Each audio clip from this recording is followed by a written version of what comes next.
Baik, Assalamualaikum warahmatullahi wabarakatuh. Saudara saya sekalian, apa khabar semua?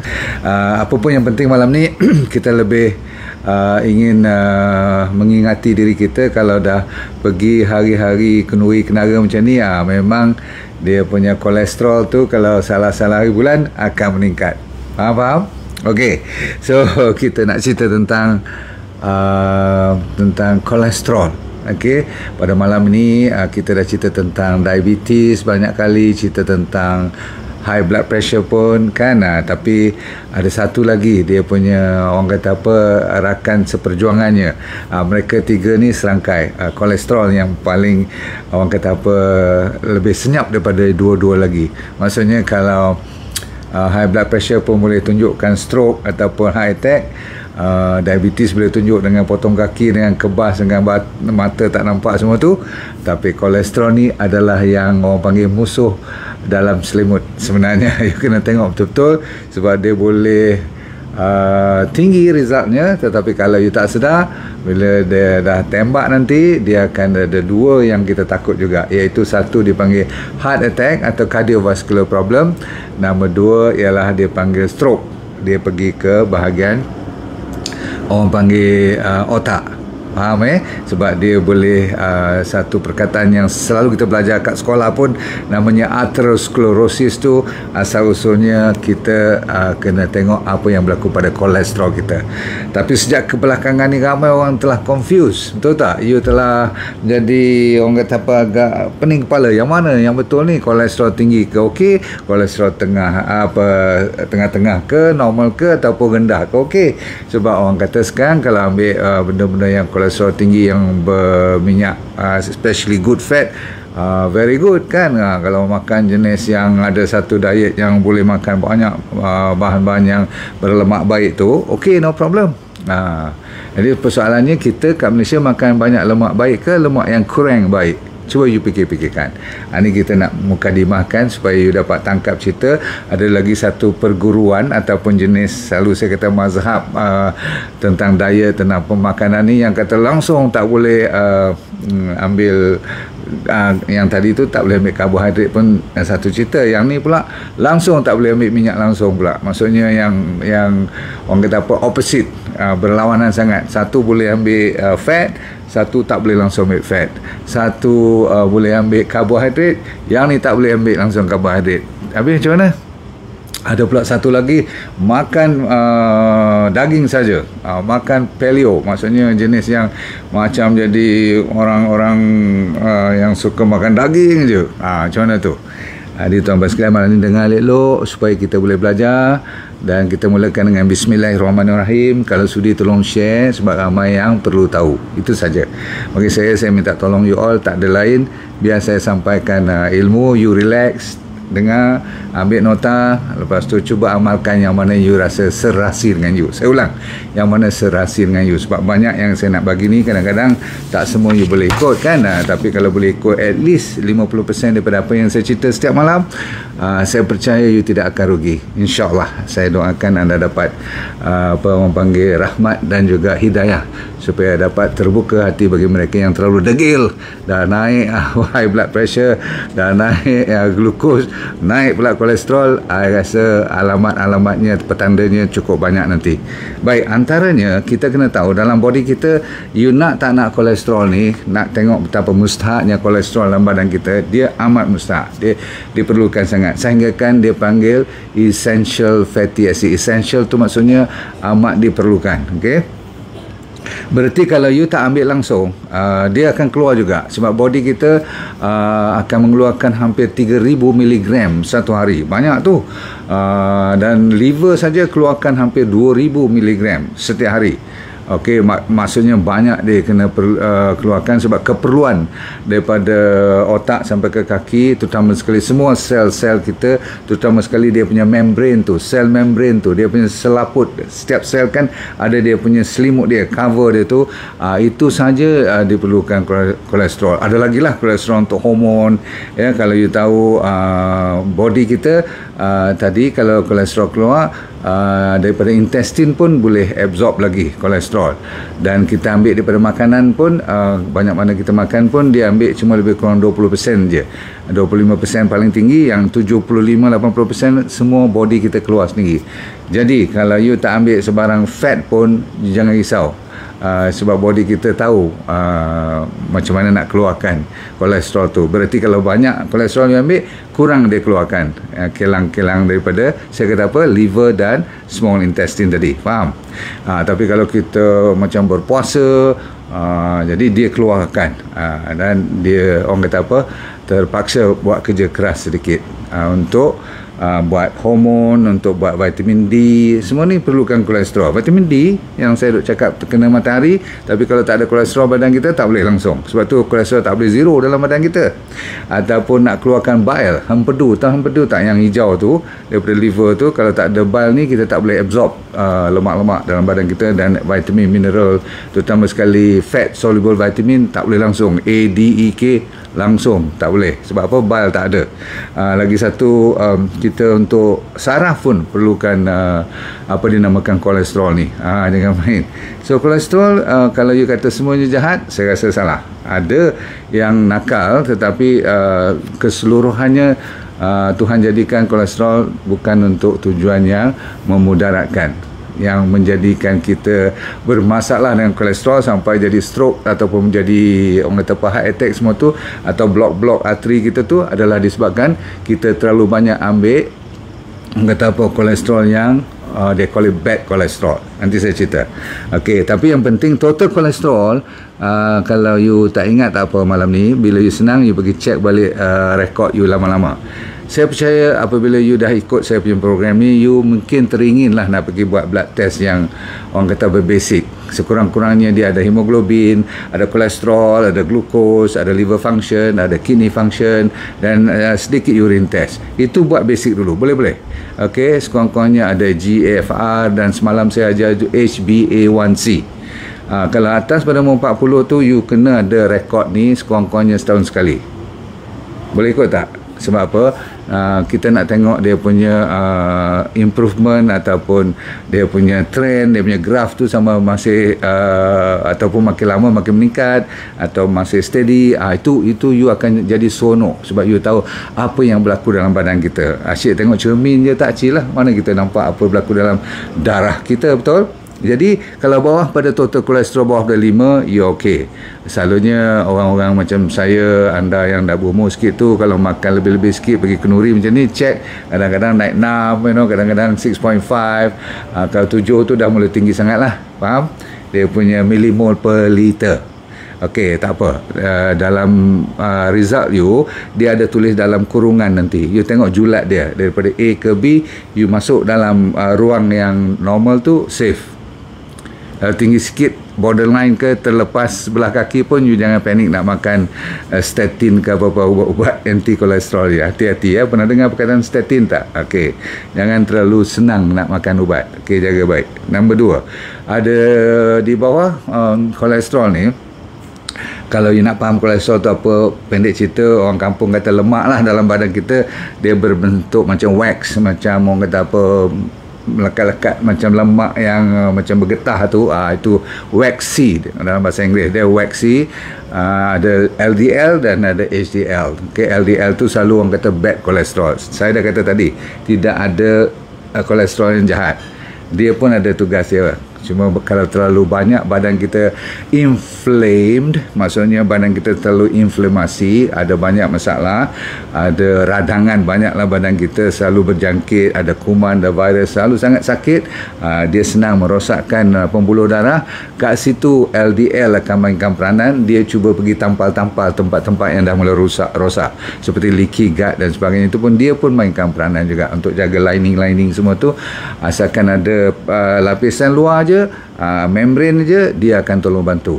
Tadi kan saya kata nak buat testosteron, hormon kortisol, semua tu dia perlukan. Jadi sebab tu LDL ni dulu diiktiraf sebagai jahat, tetapi sekarang it is considered normal, LDL. Cuma ada lagi kaitannya dibahagikan lebih halus. You tak payah belajar malam ni terlalu detail. Ada satu lagi jenis yang kalau itu pun tinggi, barulah kita risau. Tapi buat masa ni, you cuba tengok LDL. Kalau terlalu tinggi, memang kita risaulah. Kalau pun saya kata tak jahat kan. Sebab ini sebagai kita orang kampung nak tengok tu, wah LDL aku tinggi daripada 3.0 lah. Sebab dia punya limit ni 3.0. Kalau sampai 5.0 berarti you, dalam badan you banyak berlaku radangan. Yang dia cuba tingkatkan production LDL dia supaya dia boleh tolong pergi tampal. Macam jalan raya yang berlubang, orang komplain kalau tidak nanti kereta accident semua. So dia kena tolong tutup. Faham? HDL pula, satu lagi jenis kolesterol adalah untuk orang kata apa, dia mengambil kira kalau tempat tu dah dibersihkan semua, dia ambil balik yang mana lebih-lebih supaya jalan tu rata, dia betulkan, dia clean up the place and masukkan balik lebih-lebih tu ke liver supaya liver boleh proses balik. Nampak tak kerjasama dia orang? Jadi liver dengan total kolesterolnya, lepas tu LDL untuk menampal tempat-tempat yang dah mula rosak-rosak ni, dan HDL bagi balance balik supaya cuci tempat tu beres, tidak terumbang ambing tempatnya berlopak-lopak. Itu yang menyebabkan nanti boleh sangkut dengan blood yang datang, bila jadi clotting pula kat situ, itu yang dipanggil tertutup. Jadi atherosclerosis. Tak apa juga, sikit-sikit kadang-kadang dia terlepas keluar, dia orang kata apa, tercabut daripada tempat yang asal tu, dia pergi naik, dia sangkut ke otak. Itu yang dipanggil stroke. Boleh faham? Kalau jantung dia jadi apa? Heart attack. Boleh faham? Sebab tu senang sangat jantung ni menjadi pembunuh utama. Sebab apa? Kalau kita tak jaga kolesterol kita. Seterusnya, selalunya orang tengok ratio total kolesterol berapa banyak, bawahnya lepas tu you punya HDL, good kolesterol tu berapa banyak. Rasionya selalunya bawah pada 6 lah. Tapi takkan you ingat, saya pun takkan ingat berapa figure kita. Setiap kali kita baca, kita tengok dia punya kurungan, normal tak normal. Habis. Last kali, satu lagi je you kena ingat, satu jenis lagi kolesterol yang lebih banyak beredar dalam pembuluh darah kita, namanya triglyceride. Ni triglyceride ni, tri tu maksudnya 3 jenis connection, orang panggil lemak-lemak ni, dia ada dia punya carbon dia tu. Okey, bila dia join sekali, dia nama triglyceride. Ini pun tak boleh tinggi sangat. Jadi kalau total kolesterol pun tinggi, kalau triglyceride pun tinggi, lepas tu you punya HDL yang good pula tak cukup, maksudnya good kolesterol tak cukup, dan the bad kolesterol LDL yang dikatakan bad tu, inverted commas, pun tinggi, mencacak tinggi. Memang malam ni you jangan buat apa-apa, call you punya doktor, buat appointment besok pagi nak jumpa. First thing, bagi you masuk dulu. Sebab ni orang panggil time bomb. Bom masa, bila-bila masa dia boleh meletup. Masalahnya you tak kontrol detonator dia tu, you tak kontrol switch dia bila nak tekan. Bukan you yang tekan, of course lah Allah SWT semuanya, tetapi dalam konsep belajar sains, kita tak tahu bila dia nak meletup. Ok, so bila kita dah tengok cerita macam tu, you kena tahu, tadi saya tercakap tentang bile kan, hempedu yang hijau yang liver keluarkan. Kalau orang dah keluarkan atau potong atau operate dia punya gallbladder dah tak ada, kan ada juga ramai yang dah tak ada gallbladder ni, terutama sekali orang perempuan. Dia senang kena gallbladder stone semua tu, mula boleh buang dia punya batu semua tu, hempedu tu kan, hempedu yang dah jadi gallstone tu. Tapi lama-kelamaan sangkut sampai kuning mata semua, dah kena operate keluar. Bila operate keluar, bile tak ada, you lagi kena hati-hati dalam penjagaan kolesterol. Itu dia. Sebab bile diperlukan untuk regulate balik you punya kolesterol.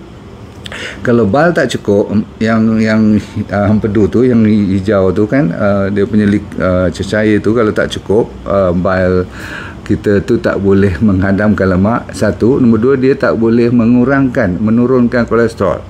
Sebab dulu bila ada bile, dia yang regulate, dia yang mengawal naik turunnya you punya kolesterol. Ada bantuan daripada bile. Nombor dua, bile ni menjaga supaya you boleh dapat balik you punya omega 3. Sebab tu banyak mana pun you ambil omega 3, kalau you tak ada bile, susah dia nak extract balik. Okey, lepas tu dia ada kaitan dengan mikrob pula. Jadi ada kaitan malam ni, siapa-siapa yang tak ada bile tu, jaga lebih rapi. Bukan berarti you akan sengsara, tak, tapi you kena jaga dengan berapi, dengar Dan bila saya cerita tentang probiotik nanti, you kena dengar macam mana dan di mana nak carinya. Okey, lepas tu you kena belajar perkataan vitamin B3, sebab untuk menjaga kolesterol, niacin atau B3 amat diperlukan. So bila saya kata suplemen apa nak ambil, you cari B3.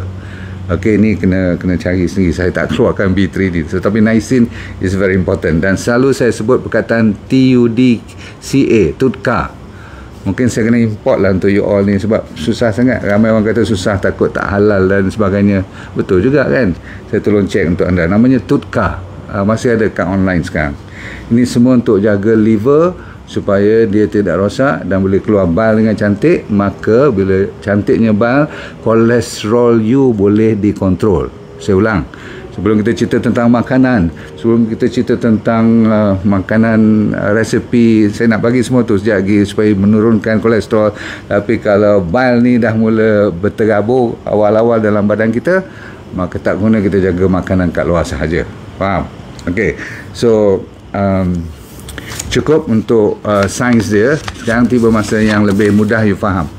Itu kadang-kadang sains ni triglyceride lah semua. Tapi yang penting ialah apa nak buat bila doktor kata kolesterol you tinggi lah, saya nak kena bagi ubat anti kolesterol kat you ni, macam mana? Kadang-kadang dia kata you boleh disiplin tak? Disiplin boleh, tapi apa dalam disiplin tu nak buat? Itu yang mustahak. Disiplin you jaga makan, dah kurang fat, tak semestinya you kurang fat you akan turun kolesterol. Sebab ada waktu-waktunya you dibenarkan ambil fat. Baik, saya mulakan. Kopi ni dahulu, ready? Saya akan bagi satu koktel dahulu sekarang. Boleh kopi tak? Siapa-siapa yang cepat type tu tolong type ya.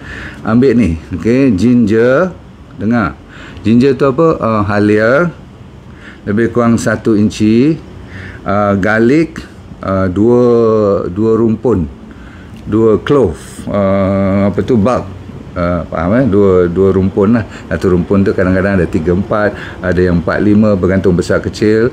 Dan garlic ni bawang putih, mesti dibuang kulitnya elok-elok. Lepas tu you tekan dia, you pecahkan dia, bagi dia keluar dia punya allicin tu. Kan ada, selalu saya kata yang ni kena biarkan at least dia panggil 10 minit.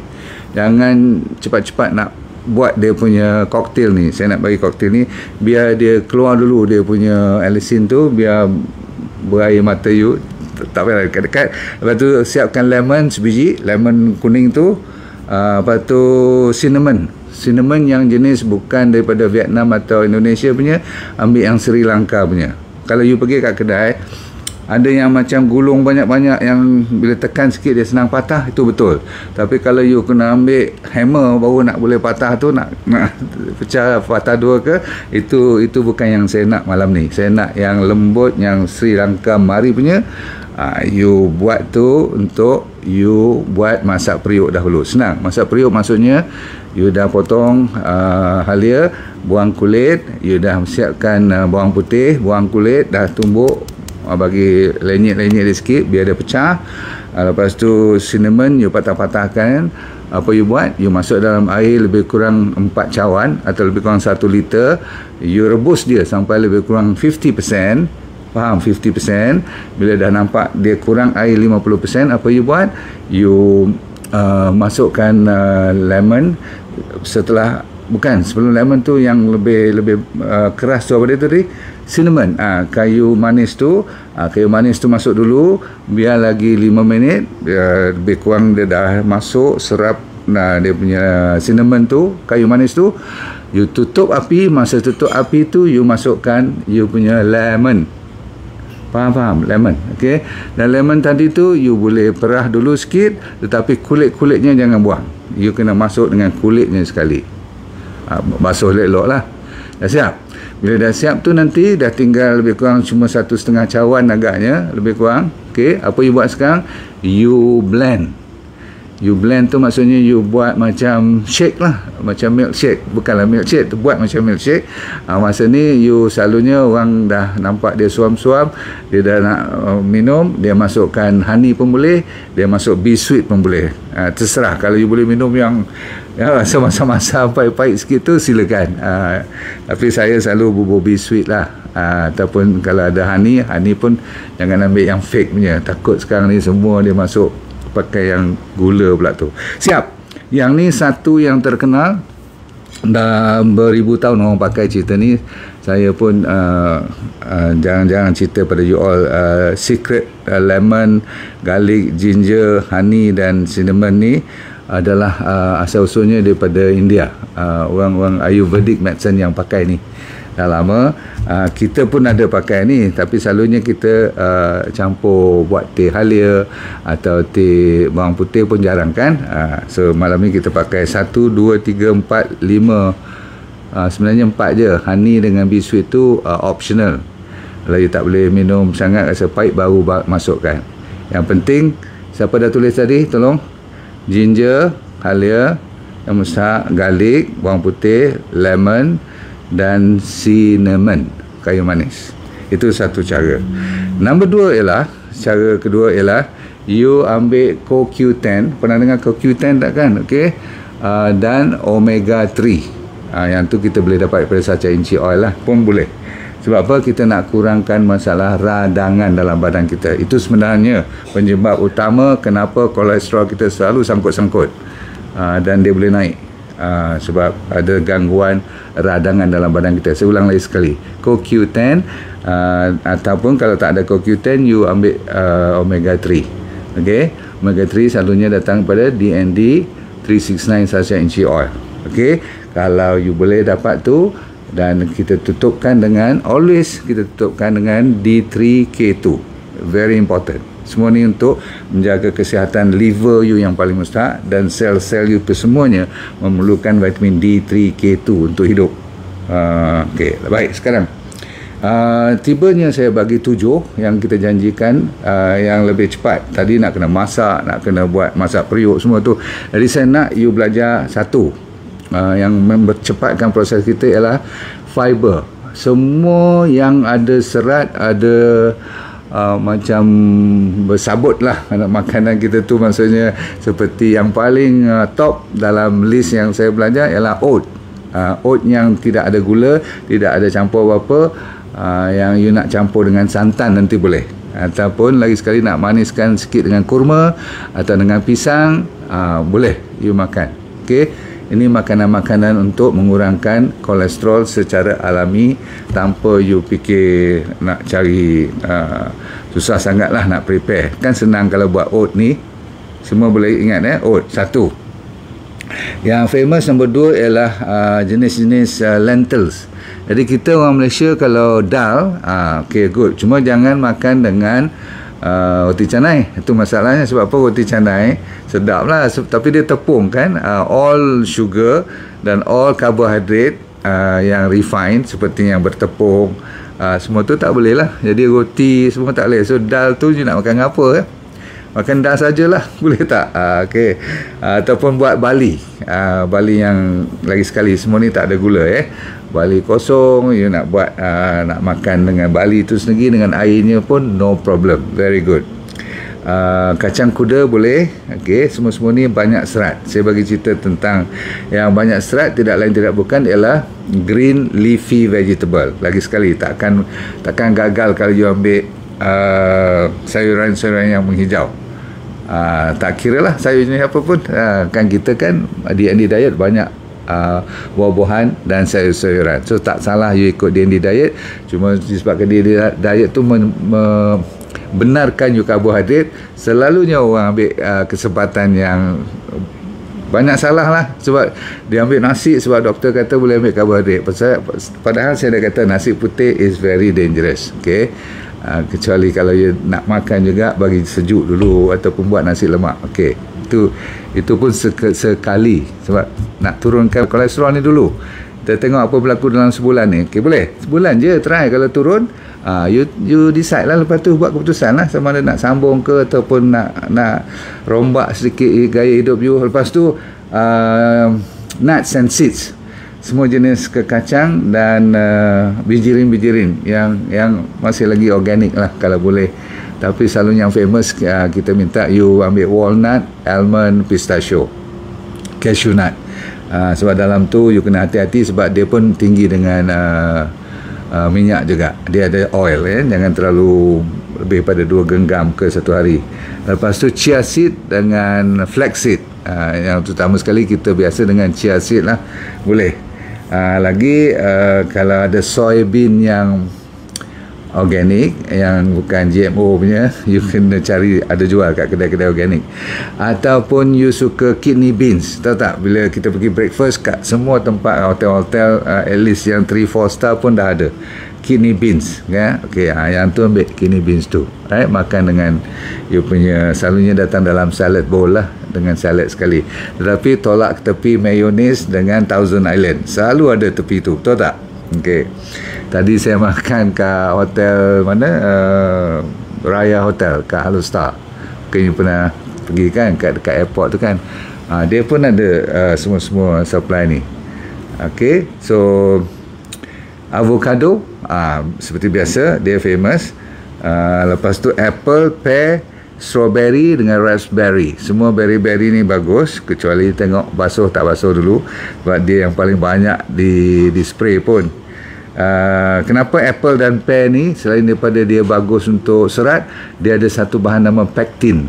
Pectin ni juga adalah sebahagian daripada yang dipanggil soluble fiber.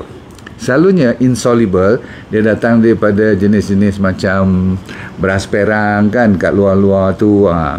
Kalau you nak ambil, kadang sekali-sekali you nak makan bubur hitam, tak ada salahnya, okay? Tapi jangan ambil yang bergula. You kena ambil, kalau bubur hitam tu kadang-kadang dia masukkan mata kucing kan, buah tu, ataupun masuk kurma, masuk santan, no problem. Dengan garam lagi pun no problem. Sedap kan? Terliur pula saya dengan bubur hitam ni, lama tak kena ni. Okay, but it's good ke dia ada serat. Lepas tu saya dah cerita tentang oats yang 2 kali keluar ni. Berarti oats ni antara yang famous sekali lah. Alright, last kali ialah avoid, ni kena pantang sikit, okay? Pantang gula saya dah cerita, pantang susu. Susu, terutama sekali susu yang bukan kita perah sendiri, bukan kambing atau lembu yang kita jaga sendiri, confirm terlalu banyak bahan-bahan yang tak elok dalam tu. Lepas tu nak makan meat, nak makan daging seminggu 2 kali maksimum. Termasuk telur pun semua cari yang organik kalau dapat. Tak tahulah kat mana sekarang ni kan. Dan last kali kita tutup cerita, kalau nak jaga kolesterol, jangan terlalu banyak ambil seperti biasa minyak-minyak yang kita sebut dahulu kan, minyak daripada sayur-sayuran yang telah dihydrogenated. Kalau minyak kelapa, minyak kelapa, coconut oil ataupun kelapa sawit, olive oil, semua tu dia tidak dihydrogenated. Yang dihydrogenated tu yang dikacau, dibuat berkali-kali, proses tu, itu seperti apa, daripada sunflower, daripada canola kan, selalu kita sebut tu, cottonseed, daripada banyak nuts punya oil pun berhati-hati, ya. Lain pada tu, saya kira anda cek selepas sebulan apa yang saya suruh you buat ni, buat elok-elok. Tadi saya lupa nak cerita yang koktel tadi yang you kopi tu, yang ginger, garlic, lemon, honey dengan cinnamon tu, yang tu you kena ambil 7 hari berturut-turut setiap pagi. Kalau tak turun juga, 2 minggu you buat, lepas tu you pergi cek darah you. Selalunya saya tak benarkan you buat setiap minggu pun. Satu, duit. Nombor 2, dia tak nampak beza sangat. Kalau boleh buat dalam 2 minggu atau 3 minggu. Tapi paling panjang you nak buat koktel tadi tu 2 minggu ataupun 3 minggu, you kena break seminggu. Tak boleh berterusan sebab ini very powerful. Kuat. Bukanlah salah, tapi takut body you tak boleh terima pula nanti kan. Kita tak nak badan you panas sangat nanti sebab bahan-bahan ni semua cun-cun ni. Alright, cukup dulu saudara sekalian. I harapkan you dah belajar sesuatu pada malam ni, dan semoga you happy dengan cara kita belajar. Ingat, kadang-kadang terlalu banyak yang saya cerita, namun selalu saya kata ambil sedikit sebanyak 50%, amalkan dulu, tengok berhasil, you alhamdulillah, syukur pada Allah, sebab ni semua Tuhan yang bagi ilmu dia. Lepas tu you tolong share. Sekarang pun boleh tak you tekan kepada kawan you, tolong share ataupun like atau love, so that dia orang boleh tumpang sekali. Right. Terima kasih, kita jumpa lagi. dunia anda. Sentiasa kita doakan semoga bahagia dan akhirat kita juga. Semoga kita pandai let go and feel good all the time. Promosi ada lagi 2 hari, so don't miss. Okay, ada banyak yang boleh kita bagi diskaun pada you all. Assalamualaikum warahmatullahi wabarakatuh. Bye.